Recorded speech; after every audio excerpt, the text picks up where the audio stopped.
안녕하세요. 오늘도 찾아주셔서 감사합니다. 오늘은 경기도 용인에 거주 중인 주숙란 할머니가 보내주신 사연입니다. 무슨 일이 있었는지 제보된 사연 바로 읽어드리겠습니다. 안녕하세요. 자식 농사를 잘 지어서 인생이 바뀐 60대 여성입니다. 이렇게 말하면 제가 효심 깊은 자식을 둔 복 많은 사람처럼 들리겠죠? 하지만 그건 겉모습일 뿐 실상은 그 반대였습니다. 저는 자식 문제로 속이 문드러질 정도로 마음고생을 깊이 했던 사람입니다. 여러분들도 제 자식 이야기를 들으면 트럭으로 실어다 줘도 싫다고 할 만큼 속 썩이는 자식이었죠. 그런데도 제가 자식 농사를 잘 지었다고 말하는 이유가 따로 있습니다. 이쯤 되면 제게 어떤 사연이 숨겨져 있는지 궁금하시죠? 이제 그 이야기를 시작해 보겠습니다. 부디 끝까지 들어주시길 바랍니다. 저는 2번 결혼했습니다. 첫 번째 결혼은 정말 끔찍한 실패로 끝났어요. 남편이 도박에 빠져 영혼까지 팔아버린 덕분에 결혼 생활은 2년도 못 가 파국을 맞았죠. 결혼 전에는 정말 평범하고 성실했던 남자가 결혼하고 나서 갑자기 도박에 미쳐버렸어요.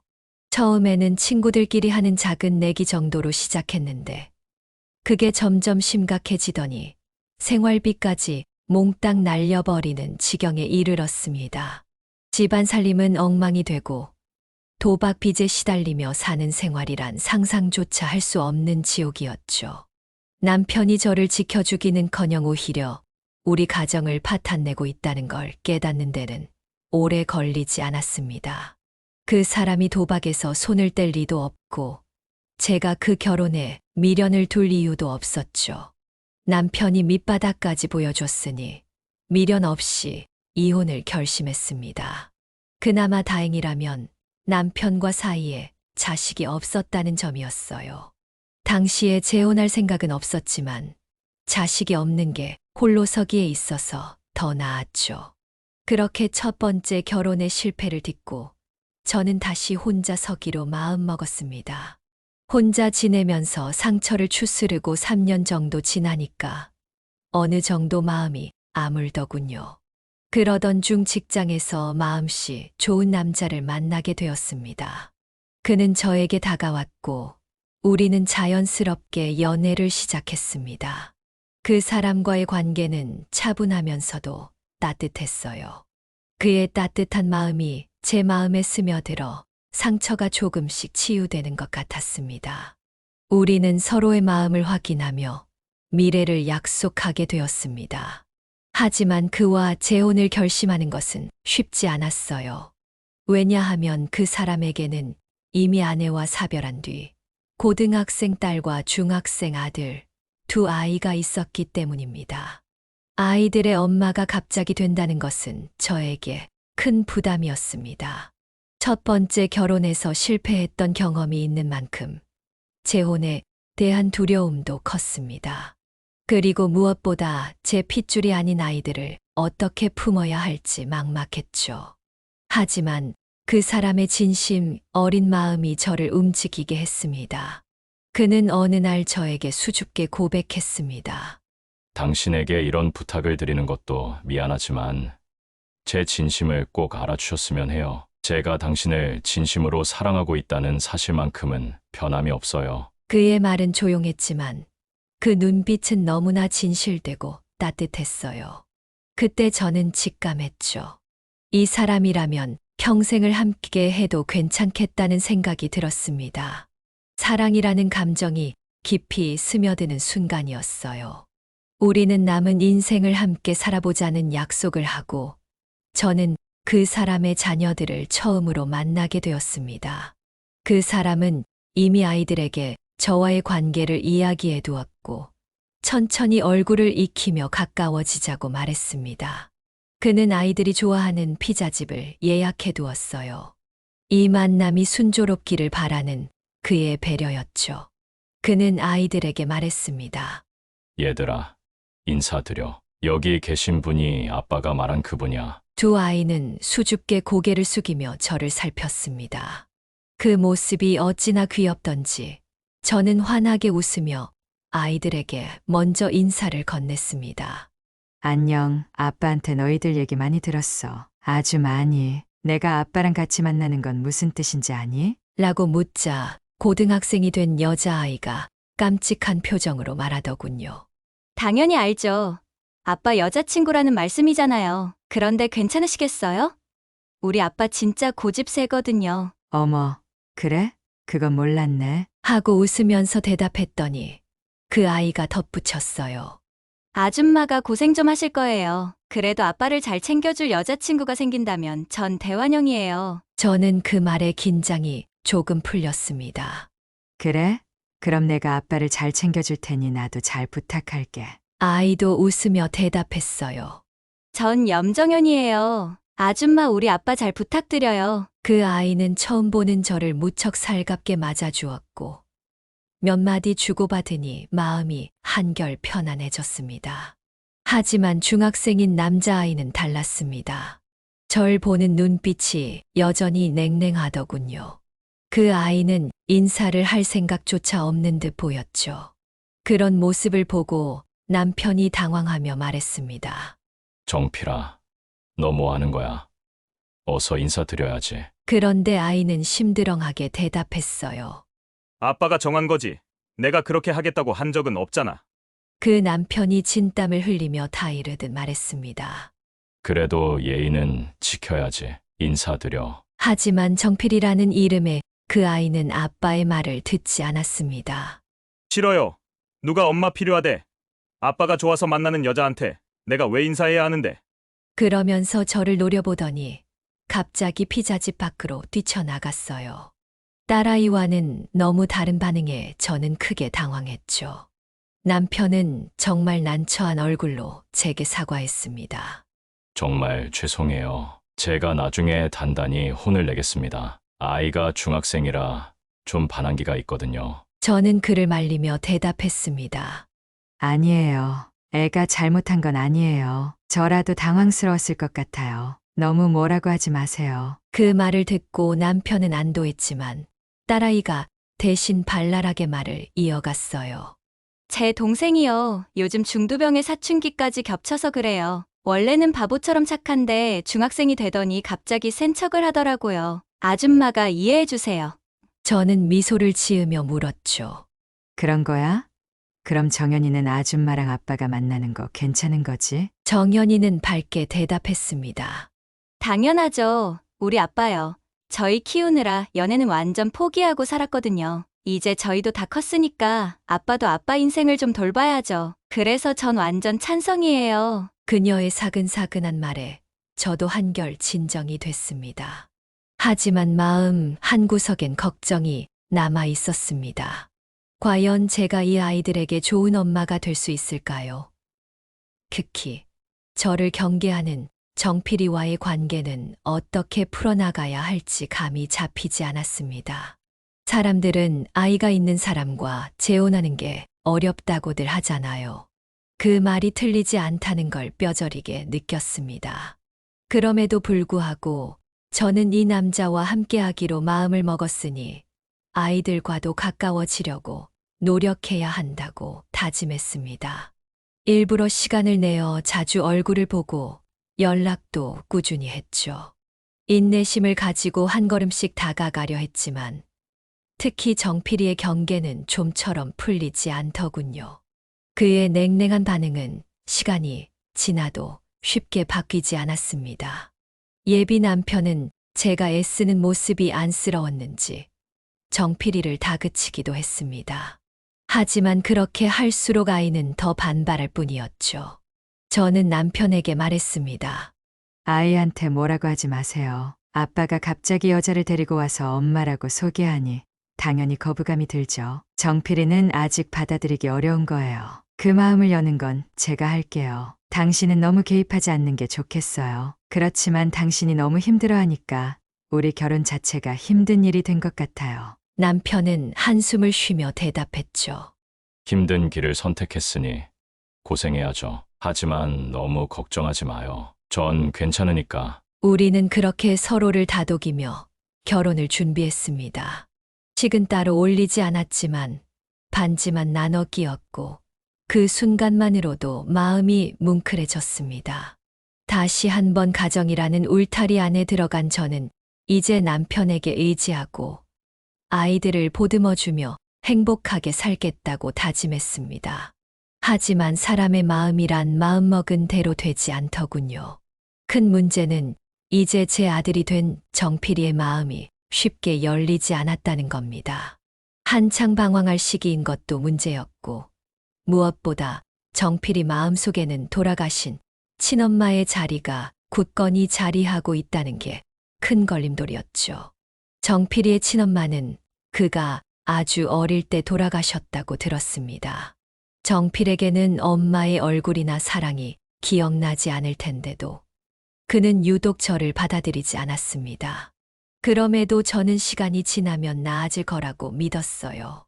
배 아파 낳은 자식은 아니지만 진심을 다하면 언젠가 정필이도 마음을 열 것이라고 생각했죠. 하지만 그 과정은 쉽지 않았습니다. 어느 날 정필이가 교복을 찢었다는 소식을 듣고 저는 걱정스러운 마음에 물어봤습니다. 정필아, 교복 바꿔야 한다고 하지 않았니? 오늘 학교 끝나고 같이 교복 맞추러 갈까? 정필이는 단호하게 대답했습니다. 제가 혼자 갔다 올게요. 그냥 돈으로 주세요. 당황한 마음을 애써 감추며 지갑에서 돈을 꺼내 건네주었더니 정필이는 눈길 한 번 주지 않고 매몰차게 돈만 받아 들고 갔습니다. 그 모습을 보고 큰딸이 동생에게 한마디 했습니다. 야, 염정필. 고맙다는 소리도 못 배웠냐? 네가 찢은 교복을 새로 맞춰주셨으면 감사합니다 정도는 해야 하는 거 아냐? 정필이는 차갑게 대꾸했어요. 그런 건 부모면 당연히 하는 거야. 부모가 자식한테 교복도 안 맞춰주냐? 넌 이럴 때만 부모라고 하냐? 너 아줌마한테 한 번이라도 엄마라고 불러본 적 있어? 편리하네. 집 필요할 때만 부모라고 하니까. 정필이도 지지 않고 말했어요. 누나가 뭘 안다고 떠들고 나한테 짓거리는 거야? 그렇게 두 아이는 서로에게 소리를 지르며 싸우기 시작했습니다. 결국 남편이 나서서 두 아이를 윽박질러 싸움을 겨우 끝냈죠. 그런 모습을 보면서 저는 괜스레 미안한 마음이 들었습니다. 왜인지 모르게 내가 나서서 싸움만 키운 것 같은 기분이 들었죠. 마치 밥상머리에 앉아 숟가락을 들지도 놓지도 못하는 그런 답답한 마음이었습니다. 처음에는 그런 생각이 자주 들었어요. 이 가족 안에서 제가 잘 섞이지 못하고 어떻게 해야 할지 갈팡질팡하는 느낌이었죠. 하지만 돌이켜보면 이런 일들은 그저 작은 해프닝에 불과했어요. 아이들과의 관계를 풀어나가는 과정에서 생길 수밖에 없는 일들이었던 거죠. 아들의 행보가 점점 걱정스러워지자 우리 가족 모두가 마음을 졸이며 지켜볼 수밖에 없었습니다. 그러던 어느 날 학교에서 전화가 걸려왔죠. 안녕하세요. 정필이 어머님 되시죠? 네, 제가 정필이 엄마인데요. 무슨 일이죠? 다름이 아니라 정필이가 학교에서 문제를 일으켰습니다. 어머님께서 시간을 내셔서 학교로 와주시면 좋을 것 같습니다. 문제요? 무슨 문제죠? 정필이가 큰 사고라도 쳤나요? 그건 직접 오셔서 이야기를 나누는 게 좋을 것 같습니다. 알겠습니다. 바로 가겠습니다. 전화를 끊자마자 가슴이 철렁 내려앉았습니다. 무슨 일이 벌어졌는지 몰라 심장이 콩닥콩닥 뛰는 것을 느끼며 학교로 달려갔죠. 교장실에 들어서자 선생님은 당황스러운 표정으로 말씀하셨어요. 정필이가 학교 근처에서 담배를 피운 모양입니다. 그뿐만 아니라 지나가던 주민이 정필이에게 훈계를 했는데 정필이가 그분에게 욕설을 하고 폭언까지 했다고 합니다. 그 주민이 경찰에 신고를 했고 지금은 학교에서 일단 인계를 받았습니다. 원래 이런 행동을 하는 아이가 아닌데 저도 놀랐습니다. 저는 충격을 받아 말을 잇지 못했습니다. 아, 그렇군요. 그럼 아이는 어떻게 되는 건가요? 아무래도 징계를 피할 수는 없을 것 같습니다. 신고한 분이 많이 화가 나신 상태라서요. 그래서 어머님께 직접 말씀드리려고 했습니다. 정말 죄송합니다. 고개를 숙이며 사과를 했지만 마음은 무너져 내렸습니다. 아이의 잘못이 마치 제 책임인 것만 같아 얼굴이 뜨겁게 달아올랐죠. 집에 돌아와 이 소식을 전하자 가족들은 아연실색했습니다. 특히 남편은 아들의 일탈에 큰 충격을 받은 듯 격하게 분노했습니다. 염정필, 너 정신 나간 거야? 학생이 담배를 피우고 어른들한테 욕을 해? 너 정말 미쳤냐? 남편은 분을 참지 못하고 길길이 날뛰며 아들을 혼냈습니다. 그때 정필이는 뜻밖의 말을 뱉었습니다. 아빠는 여자한테 정신 팔려서 자식들 신경도 안 쓰잖아요. 내가 이렇게 된 게 전부 아빠 때문이야. 아빠 잘못도 좀 생각해보라고. 그 말에 남편은 충격을 받은 듯 말문이 막혔고 저 역시 가슴이 철렁 내려앉았습니다. 뭐라고? 다시 말해봐. 남편이 소리치자 정필이는 더 독하게 말했죠. 우리 집이 망가진 건 아빠가 저 아줌마 데리고 온 뒤로야. 그전에는 아무 문제 없었어. 순간 남편의 손이 아들의 뺨으로 날아갔습니다. 정필은 눈을 부릅뜨고 매서운 눈빛으로 아빠를 노려보더니 차가운 목소리로 말했어요. 그래, 아빠랑 누나랑 잘 살면 되겠네. 난 나대로 살 테니까 더는 신경 쓰지 마. 그 말을 남기고 정필이는 현관문을 벌컥 열고 뛰쳐나갔습니다. 저는 놀란 마음에 급히 정필이를 뒤쫓았죠. 정필아, 잠깐만 기다려봐. 아줌마가 할 말이 있어. 정필이는 분을 참지 못하고 눈물을 글썽이며 어깨를 들썩거렸습니다. 뭐요? 내가 없으면 아빠랑 아주 편하게 살 수 있을 텐데 왜 나를 뒤쫓아와요? 정필아, 그렇다고 이렇게 나가버리면 어떡해. 잠깐 얘기 좀 하자. 정필이는 눈물을 꾹 참으려는 듯 고개를 돌렸지만 그의 떨리는 어깨가 그 마음을 말해주고 있었습니다. 저는 아이가 조금이라도 진정할 수 있도록 차분하게 달래기 시작했습니다. 정필아, 네가 나를 싫어하는 건 나도 알고 있어. 하지만 나도 너희에게 잘해주려고 노력하고 있어. 정필이, 정연이 너희를 진심으로 내 자식처럼 여기고 정말 좋은 엄마가 되려고 최선을 다하고 있단다. 그러니까 조금만 나를 이해해 줄 수 없겠니? 정필이는 여전히 눈물을 글썽이며 분노 섞인 목소리로 대답했어요. 하지만 아줌마는 진짜 엄마가 아니잖아요. 엄마 자리를 빼앗고 아빠까지 빼앗으려고 온 거잖아요. 그런데 내가 어떻게 아줌마를 받아들일 수 있겠냐고요? 저는 마음 깊은 곳에서부터 진심을 담아 말했습니다. 정필아, 난 네 자리를 빼앗으려 온 게 아니야. 오히려 채워주려고 왔단다. 아빠에게 좋은 아내가 되기 위해서, 그리고 너희에게 좋은 엄마가 되기 위해 온 거야. 네가 화가 나고 불안해하는 마음, 나도 충분히 이해해. 하지만 나에게도 기회를 좀 줄 수 없을까? 얘가 너희에게 진심이라는 걸 보여줄 기회 말이야. 내 말이 거짓이 아니라는 걸 네가 직접 확인할 수 있게. 나를 조금만 지켜봐 주면 안 될까? 제 진심 어린 말이 정필이에게 조금은 닿았던 것 같았습니다. 거칠었던 숨소리가 차츰 가라앉았고 눈물로 범벅이 된 얼굴이 조금씩 진정되더군요. 결국 정필이는 제 말에 마음을 조금 열었는지 집으로 돌아가기로 했습니다. 남편은 정필이를 보자마자 화를 참지 못하고 다시 크게 혼내려 했지만 저는 남편을 설득해 아이를 혼자 두기로 했어요. 지금은 정필이에게 스스로 진정할 시간을 주고 자신의 행동을 돌아볼 기회를 주는 것이 필요하다고 생각했기 때문이죠. 그날 사건은 그렇게 일단락되었지만 한 번 뒤틀린 정필이의 마음을 바로잡는 일은 그리 쉽게 풀리지 않았습니다.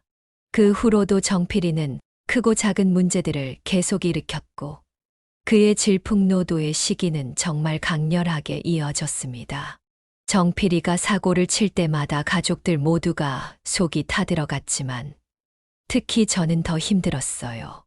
내심 이 아이가 나를 진심으로 받아들여야 비로소 내가 이 가족의 진짜 일원이 될 수 있겠구나라는 생각이 들기도 했습니다. 사실 저는 아들이 공부를 잘하길 바라는 마음조차 이미 포기한 상태였습니다. 몇 번의 징계와 수없이 걸려온 학교, 전화 끝에 겨우 중학교를 졸업시킬 수 있었죠. 하지만 고등학교에 진학한 이후에도 정필이는 사고를 멈추지 않았습니다. 그런 정필이가 친 사고들을 뒤에서 수습하느라 세월이 어떻게 흘러가는지도 모를 정도였어요. 남편과 딸은 제게 정필이를 너무 신경 쓰지 말고 그냥 내버려둬. 자꾸 쫓아다닐수록 더 반항할 뿐이야. 라고 충고했지만 저는 그 말을 따를 수 없었습니다. 마음을 닫은 아이가 얼마나 외롭고 힘들지 생각만 해도 도저히 외면할 수 없었거든요. 하지만 정작 마음을 주지 않는 아이의 뒤를 쫓아다니는 일이 얼마나 고되고 쓸쓸한 것인지는 미처 몰랐습니다. 경제적으로도 부담이 컸지만 무엇보다도 제 마음을 힘들게 했던 건 아이의 냉랭한 말과 행동이었습니다. 정필이가 가시 돋친 한마디를 내뱉을 때마다 제 마음은 하루 종일 무겁고 우울해졌어요. 제가 정성껏 차린 밥을 반도 먹지 않고 나가버릴 때면 저는 혼자 주방에 앉아 눈물을 훔치며 설거지를 했습니다. 그래도 시간이 지나면 정필이가 내 진심을 알아줄 거라는 희망을 놓지 않았어요. 몇 번이고 학교를 그만두려는 아이를 달래고 설득해서 간신히 고등학교를 졸업하게 할 수 있었습니다. 졸업 후에는 또다시 새로운 걱정이 시작됐어요. 정필이가 앞으로 어떤 길을 걸어야 할지 막막했거든요. 남편은 아들에게 공부에는 관심이 없으니 기술을 배우는 게 어떻겠냐. 고 제안했지만 그조차도 쉽지 않았습니다. 저는 그저 정필이가 자기만의 길을 찾아가기를 간절히 바랐습니다. 정필이가 갑자기 우리에게 뜻밖의 말을 꺼냈어요. 저 군대 가기로 했어요. 그러니까 신경 쓰지 마세요. 뭐, 군대. 이제 막 고등학교 졸업했는데 벌써 군대를 간다고? 제가 깜짝 놀라서 묻자 정필이는 아주 무심하게 대답했죠. 네, 지원 신청했더니 바로 됐어요. 어차피 가야 할 군대니까 미리 다녀오면 좋잖아요. 기술을 배우든 장사를 하든 제대하고 나서 생각해 볼 거예요. 그러니까 그렇게 알고 계세요. 아들이 이렇게 무뚝뚝하게 군대를 가겠다고 말하는데 마음 한편이 서운해지더군요. 정필이가 단 한 번도 절 엄마라고 생각해 본 적 없겠지만 저에게는 그게 아니었거든요.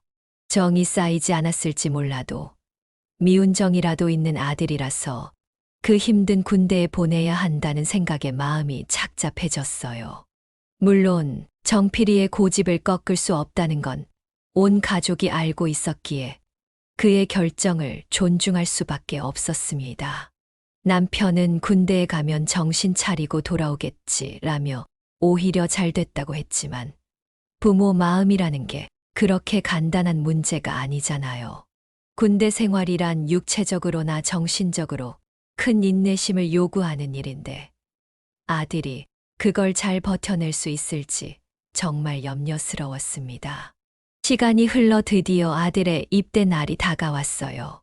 정필이는 배웅도 극구 거절하며 혼자 갈게요. 그냥 홀가분하게 다녀오고 싶어요. 라고 말했죠. 그 말을 듣고 저는 아들의 손을 덥석 잡고 말했어요. 정필아, 군대 생활이 너무 힘들면 꼭 집에 연락해야 해. 그리고 기억해. 네 뒤에는 언제나 가족들이 있다는 거 절대 잊지 말고. 알았지? 정필이는 귀찮다는 듯이 한숨을 쉬며 대꾸했죠. 궁상맞게 왜 이래요? 내가 뭐 엄살이나 부릴 사람이에요. 그냥 굵고 짧게 다녀올 테니까 걱정 마세요. 그러더니 제 손을 뿌리치고 휘적휘적 집을 나섰어요.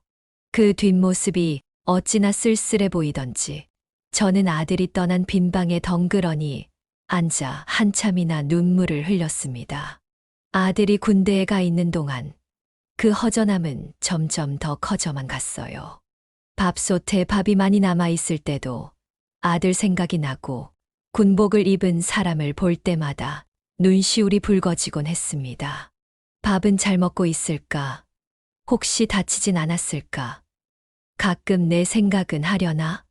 이런 걱정들이 끊이지 않았어요. 그제야 깨달았죠. 아들 군대 보낸 부모의 마음이 이렇게 철저히 애타는 거구나 하고요. 하지만 야속하게도 아들은 군대에 간 이후 연락 한 번 하지 않았습니다. 누나에게만 가끔 잘 지낸다는 간단한 전화를 했다고 하더군요. 섭섭한 마음이 커졌지만 그저 별일 없이 잘 있다는 소식만으로도 한편으론 안심이 됐습니다. 큰딸이 말했죠. 엄마, 너무 서운해하지 마세요. 조금 있으면 정필이 휴가 나온대요. 그때 얼굴 보면 되잖아요. 그래? 언제 휴가 나온대?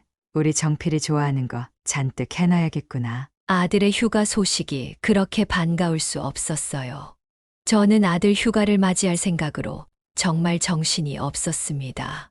정필이가 좋아하는 음식을 준비하느라 장을 보고 아들이 쉴 수 있는 공간을 깨끗이 정리했죠. 그리고 드디어 아들이 휴가를 나왔을 때 시커멓게 그을린 얼굴에 어딘지 모르게 듬직해진 모습이 보이더군요. 너무나 반가웠지만 그저 이렇게 건강하게 와줘서 고맙다. 는 말로만 제 마음을 대신했어요. 정필이는 달라져 있었습니다. 몸은 훨씬 단단해 보였고 말투도 좀 더 무뚝뚝하고 어른스러워졌어요. 하지만 이상하게도 그의 얼굴에는 어두운 그림자가 드리워져 있었습니다. 휴가 동안 저는 정필이가 좋아하는 음식들로 상을 가득 채우고 그에게 이런저런 격려의 말들을 건넸습니다. 그리고는 아들의 상태가 영 신경이 쓰여서 조심스럽게 물어봤어요. 정필아, 군 생활은 정말 괜찮은 거야? 누가 괴롭히거나 힘든 일은 없어? 그러자 정필이는 무표정한 얼굴로 대답했죠. 아줌마가 뭘 해줄 수 있는데요? 그 말을 듣고 순간 가슴이 철렁했어요. 정말 힘든 일이 있는 거야? 무슨 일인데? 라고 물었지만 정필이는 고개를 저으며 말했어요. 그런 거 없어요. 그냥 군대 갔다가 잠깐 나오니깐 적응이 안 되는 거예요. 원래 살갑게 말을 하지 않던 아이라 그런가 보다 하고 그냥 넘겨버렸죠. 하지만 그때 저는 아들을 좀 더 세심하게 봐줬어야 했습니다. 정필이는 이미 표정과 눈빛으로 힘들다고 말하고 있었는데 전 그걸 알아차리지 못했어요. 만약 제가 그 아이의 친엄마였다면 단번에 눈치챘을지도 모르죠. 그날의 그 무심함이 뒤늦게 더한 슬픔으로 다가왔습니다. 그 짧은 휴가가 끝나고 아들은 다시 부대로 복귀했죠. 그런데 그 후로 그런 큰 사고를 칠 줄은 꿈에도 몰랐습니다. 며칠 후 아들이 속한 중대에서 연락이 왔을 때 제 가슴이 철렁 내려앉았어요.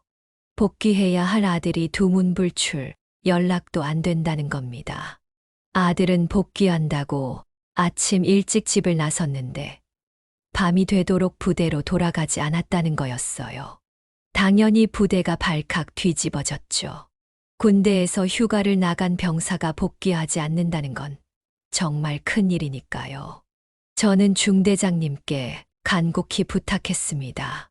중대장님, 우리 정필이 조금만 더 기다려주세요. 분명히 뭔가 사정이 있을 겁니다. 군 생활도 잘하고 있고 복귀한다고 일찍 집을 나섰다니까요. 하지만 중대장님은 차분히 대답했어요. 어머님 마음은 충분히 이해합니다. 하지만 저희도 규정이 있어서 더 이상 기다릴 수가 없습니다. 상부에 보고가 들어가면 염정필 일병은 무거운 처벌을 피할 수 없을 겁니다. 그 말을 듣는 순간 하늘이 무너지는 것만 같았습니다. 아들이 왜 부대로 복귀하지 않았는지 도무지 이해할 수가 없었어요. 이 소식을 알게 된 남편은 긴 한숨을 내쉬며 말했죠. 이 녀석이 군대에서도 이렇게 속을 썩이네. 휴가 미복귀라니. 당장 호적에서 파버려야겠어. 저는 남편의 말에 깜짝 놀라서 말했죠. 당신, 어떻게 그런 말부터 해요? 일단 정필이한테 무슨 일이 생긴 건 아닌지 그걸 먼저 알아봐야죠. 남편은 한숨을 내쉬며 차갑게 대답했어요. 무슨 일은 무슨 일. 그 녀석 성격에 군 생활을 잘 해냈다는 게 말이나 돼. 분명 복귀하다가 마음이 바뀌어서 어디 숨은 거라고. 경찰이든 헌병이든 알아서 잡아다 감옥에 쳐넣게 놔두라고. 남편은 이미 아들에 대한 기대를 완전히 버린 듯 했습니다. 냉정하게 등을 돌리고 더 이상 신경 쓰지 않으려 했죠. 하지만 저는 달랐습니다. 하루하루 가슴이 타들어가는 것 같았어요. 미복귀 기간이 길어지면 길어질수록 아들의 상황은 점점 더 어려워질 테니까요. 하지만 제 바람과는 다르게 이틀이 지나고 사흘이 지나도 정필이는 돌아오지 않았어요. 결국 군사 경찰이 나서기 시작했습니다. 사복을 입은 군 관계자들이 저희 집을 여러 번 찾아왔어요. 그들의 방문은 점점 더 집안 분위기를 무겁게 만들었습니다. 그때부터 제 삶은 온통 아들을 찾는 일에 매달렸죠. 도대체 정필이가 어디로 갔는지, 어떻게 된 건지 알아내려고 사방팔방으로 수소문하기 시작했습니다. 정필이의 친구들에게 전화를 걸어보고 그가 평소 자주 다니던 장소도 찾아가 봤습니다. 인터넷 카페나 SNS에도 흔적을 남겼지만 아무런 소득이 없었어요. 집안은 점점 더 무거운 침묵에 휩싸여 갔습니다. 남편은 냉담하게 방에 틀어박혀 아무 말도 하지 않았고 저는 하루하루 초조한 마음에 속이 타들어갔습니다. 아들의 얼굴을 떠올리며 혹시나 길에서라도 마주칠까 싶어 주변을 두리번거렸지만 정필이의 모습은 어디서도 보이지 않았습니다. 아들의 행방을 찾기 위해 저는 중고등학교 동창들을 만나 물어보기도 했습니다. 작은 단서라도 나오길 바라는 마음으로 여기저기 수소문했지만 어디로 갔는지 아는 사람이 아무도 없었어요. 아들이 갈 만한 곳은 다 뒤져봤다고 생각합니다. 노숙자 쉼터도 찾아가고 비좁은 모텔과 여관들도 모두 뒤져봤죠. 아들의 핸드폰은 꺼져 있었지만 전화와 문자를 수없이 남겼습니다. 제발 아들에게 아무 일이 없기를 간절히 기도하면서요. 그러던 어느 날, 한 달쯤 지난 후였을 겁니다. 모르는 번호로 전화가 걸려왔어요. 그 순간 저는 본능적으로 그 전화가 아들의 전화라는 걸 직감했습니다.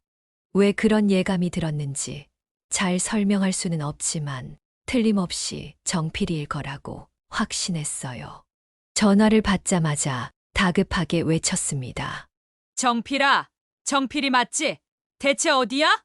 무슨 일이 있었던 거야? 잠시 침묵이 흘렀고 곧 아들의 목소리가 들렸습니다. 마치 가래가 끓는 듯한 목소리로 그는 한마디를 내뱉었어요. 아줌마, 꼭 갚을 테니까 저 돈 좀 붙여주세요. 순간 멍해졌지만 침착하게 대답했죠. 돈? 그래. 알았어. 돈 줄 테니까 일단 어디 있는지 말해봐. 내가 직접 가지고 갈게. 하지만 아들은 단호하게 말했어요. 그런 거 묻지 말고 그냥 돈만 붙여주세요. 아니야. 내가 직접 줄게. 너 바로 추적당할 거 몰라? 지금 경찰들이 널 잡으려고 혈안이 돼 있어. 내가 아무한테도 말 안 할 테니까 어디 있는지 말해줘. 한동안 침묵하던 아들이 결국 자신이 있는 곳을 털어놓았습니다. 포항이라고 했어요. 그 먼 곳까지 왜 내려간 건지 의문이 들었지만 그때는 무조건 아들을 만나야겠다는 생각뿐이었습니다. 저는 서둘러 포항행 버스를 타고 아들이 있는 곳으로 향했습니다. 포항에서 만난 아들의 모습은 말이 아니었어요.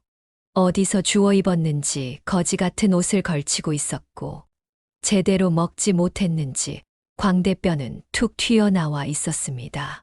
그 모습을 본 순간 저는 더 이상 참지 못하고 아들을 끌어안고 엉엉 울고 말았죠. 아들이 무사하다는 안도감에서인지 아니면 이렇게 홀로 외롭게 숨어 있었을 아들이 불쌍해서였는지 그 이유는 잘 모르겠습니다. 일단 아들에게 돈을 주는 대신 원양어선을 타고 도망치겠다는 그의 생각을 설득해야만 했습니다. 이대로 아들의 인생이 나락으로 떨어지는 걸 두고 볼 수는 없었으니까요. 정필아, 제발 아줌마 말 좀 들어.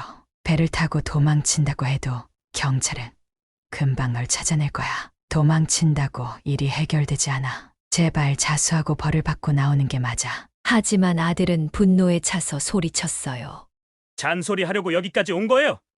그냥 돈만 주고 가세요. 내 인생 내가 알아서 할 테니까 제발 내 인생에서 꺼지라고요. 목에 핏대를 세우며 소리 지르는 아들의 모습을 보니 너무나 화가 났습니다. 더 이상 참을 수 없었던 저는 어금니를 꽉 깨물고 아들의 뺨을 후려치고 말았어요. 고개가 돌아간 아들은 믿을 수 없다는 표정으로 절 바라봤습니다. 그래, 내가 네 인생에서 빠져줄 테니까 제발 네 인생 망가뜨리지 말라고. 자수해. 자수하고 벌 받고 당당히 나와. 그럼 다시는 네 일에 상관하지 않을게. 알았어? 제가 강하게 나오니까 아들도 당황한 듯 보였어요.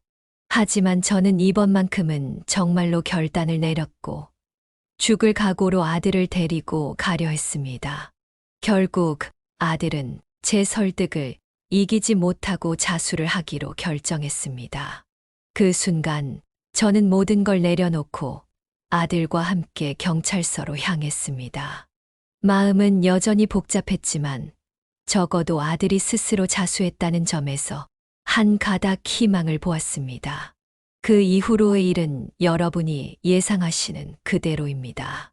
재판에 넘겨진 아들은 결국 실형을 선고받았고 국군교도소에 수감되었습니다.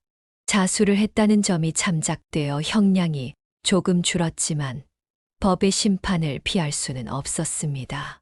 어쩌면 누군가는 새엄마로서 아들의 감옥살이를 결정한 저를 비난할 수도 있겠죠. 하지만 저는 그 아이가 평생 도망치며 살게 둘 수는 없었습니다. 마음이 아프더라도 도망보다는 벌을 받고 떳떳하게 사는 것이 옳다고 믿었으니까요. 그렇다고 해서 아들이 수감된 동안 제 마음이 편했던 것은 아니었습니다. 모든 가족이 제게 잘했다고 말해주었지만 하루가 멀다 하고 아들 면회를 갔습니다. 교도소를 오가는 길이 매일 반복되었죠. 아들은 다행히 저를 원망하지는 않았습니다. 오히려 군대에 적응하지 못한 자신이 너무나 부끄럽다고 했고 자책하듯 말했습니다. 아줌마, 고마워요. 절 포기하지 않고 붙잡아줘서요. 그 말이 너무 놀라워 한동안 말을 잇지 못했습니다. 뭐라고? 저는 재차 물었습니다. 정말 그 말이 믿기지 않았으니까요. 정말 고맙다고요. 내가 아줌마 입장이었다면 절대 나를 그렇게까지 붙잡지 못했을 거예요.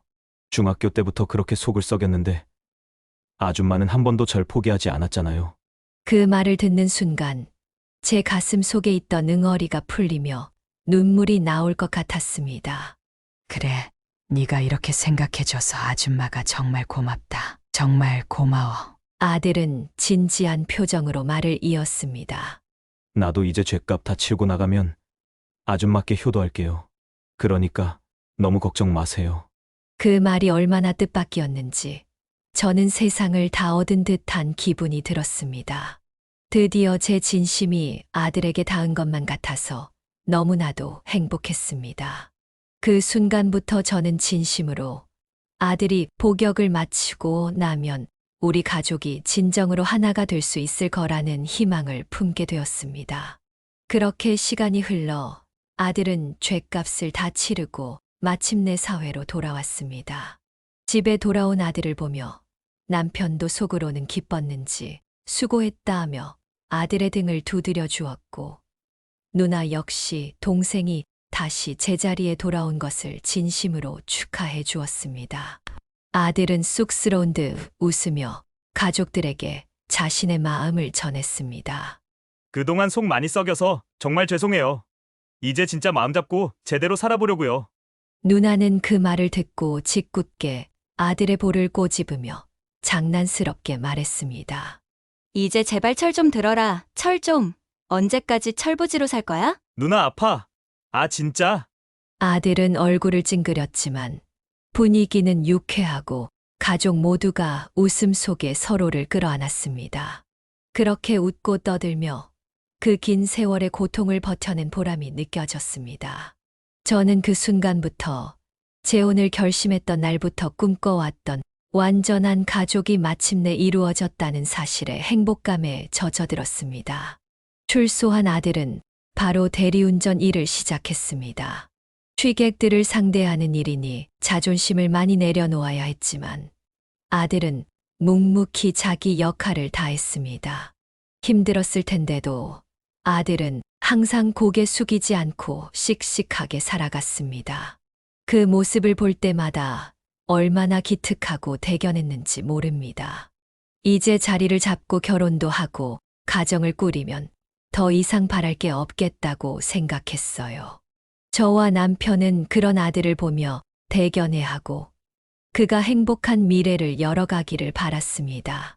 그러나 불행은 보이지 않지만 가까이에 있다는 말처럼 우리가 전혀 예상하지 못했던 또 다른 시련이 우리 앞에 다가오고 있었습니다.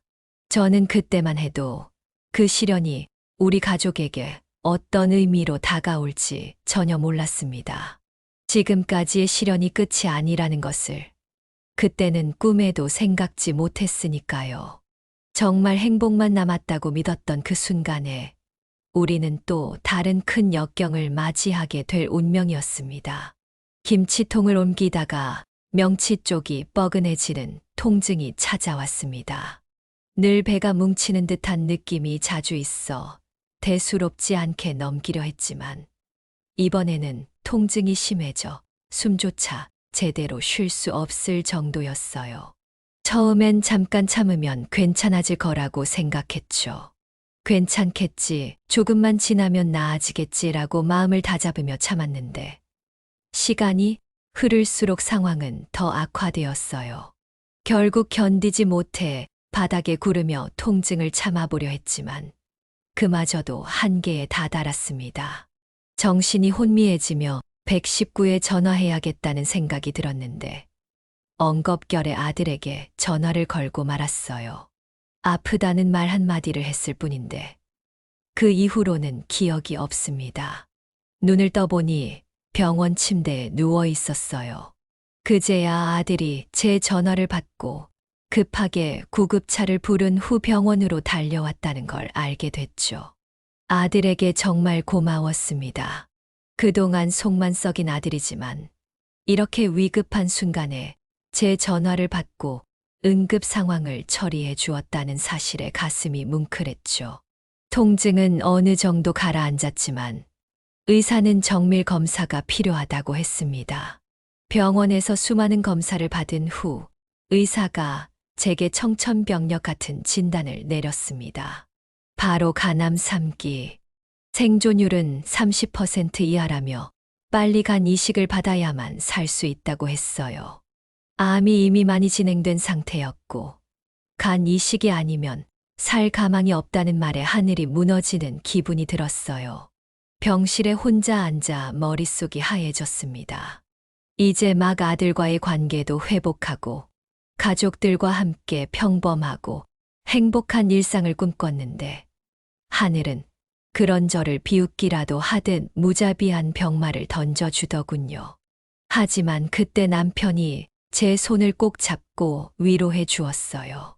여보, 너무 걱정하지 마. 이식만 받으면 살 수 있대잖아. 내가 간을 떼어줄 테니까 걱정하지 마. 남편의 말에 잠시나마 마음이 놓였어요. 그래, 우리가 얼마나 힘겹게 여기까지 왔는데 이까지 병마 따위에 굴복할 순 없지. 나는 살 거라고 남편과 아이들이 있는데 어떻게든 이겨내야 한다고 다짐했어요. 그러나 그 다짐도 잠시 남편이 간 이식 검사를 받았지만 간염 보균자로 판정받아 이식을 할 수 없다는 소식이 날아왔습니다. 그 소식을 들었을 때 정말 망연자실했어요. 아마 제 평생 이렇게 절망스럽기는 처음이었을 겁니다. 설상가상으로 딸까지 간 크기가 작아서 이식이 불가능하다는 판정을 받았어요. 잇따라 전해지는 비관적인 소식에 이제 정말 내 생은 여기까지인가 싶었죠. 그때 절망 속에서 뜻밖의 희망이 찾아왔습니다. 아들이 제게 다가와 조용히 말했어요. 엄마, 저 간 이식 검사 받아봤는데 저한테 적합하대요. 그래서 엄마한테 간을 드리려고요. 걱정하지 마세요. 믿을 수 없는 말이었어요. 아들이 나를 엄마라고 불렀던 건 태어나 처음이었거든요. 제가 헛들었나 싶어 다시 물었습니다. 뭐라고? 다시 한번 말해줄 수 있겠니? 정필아 나한테 엄마라고 불렀어? 아들은 당연하다는 듯이 말했어요. 엄마니까 엄마라고 부르죠. 그리고 제가 간 이식을 할 수 있으니까 포기하지 말고 힘내세요. 그 순간 제 눈에선 눈물이 쏟아지기 시작했어요.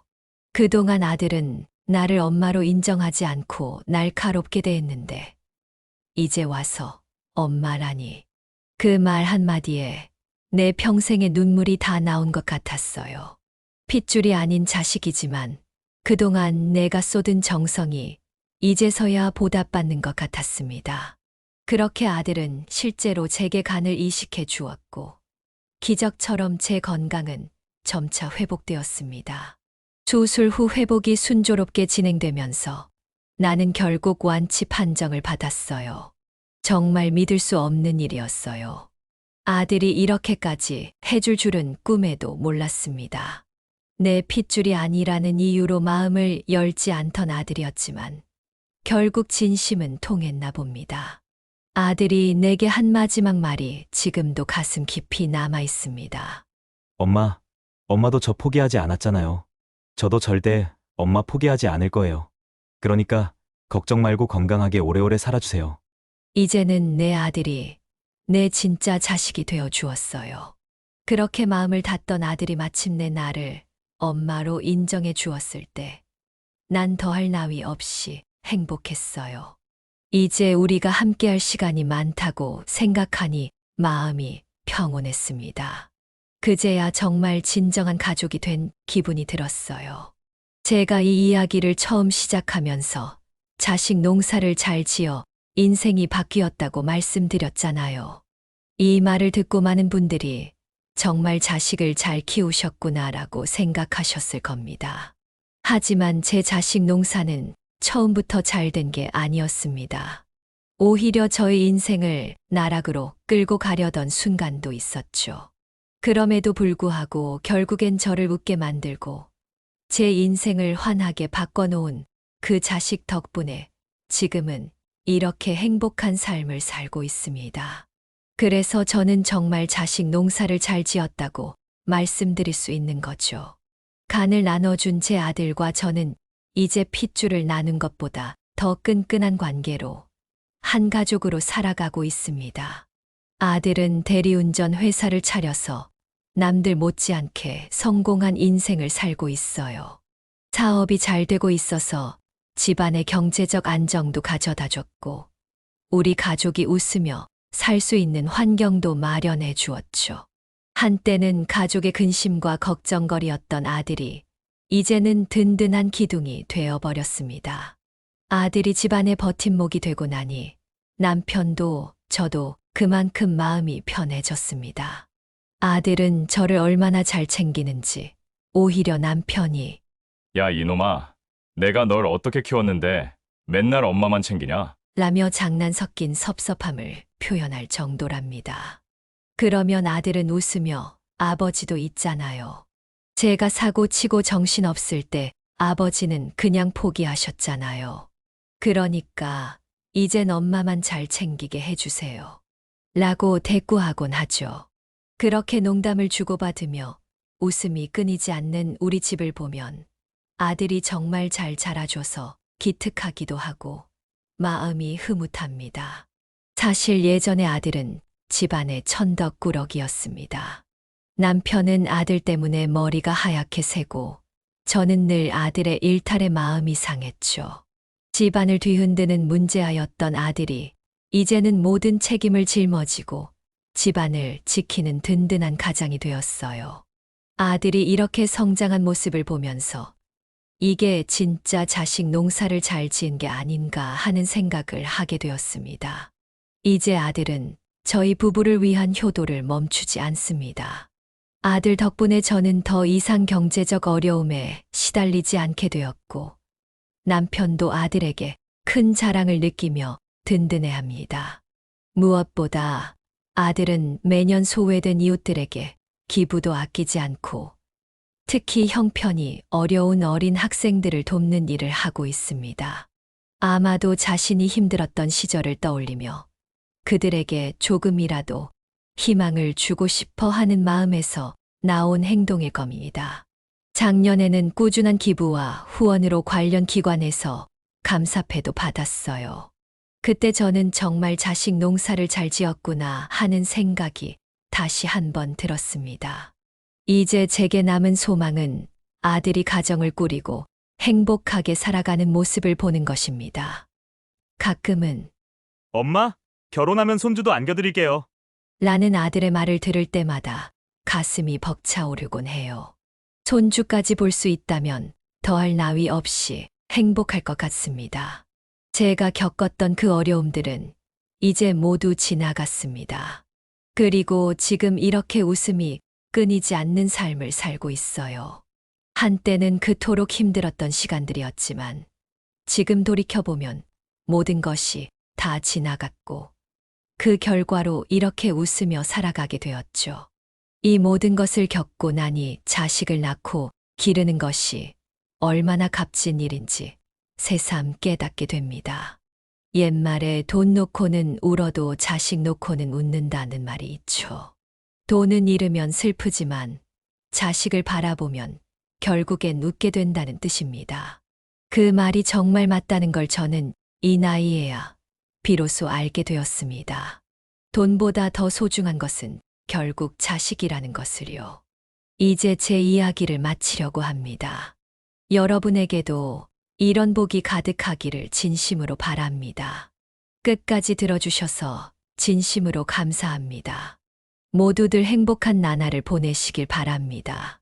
여기까지가 주숙란 할머니의 사연인데요. 여러분은 어떻게 들으셨나요? 이 사연은 주숙란 할머니가 보내주신 사연으로 사연자님의 입장에서 작성되어서 주숙란 할머니님께 유리하게 작성되었을 수도 있습니다. 같이 댓글로 의견 나누어 보았으면 합니다. 주숙란 할머니의 사연 영상이 주는 교훈이 유익하시다면 좋아요와 구독, 그리고 다른 지인에게 공유 부탁드리며 저는 그럼 다음 사연에서 뵙겠습니다.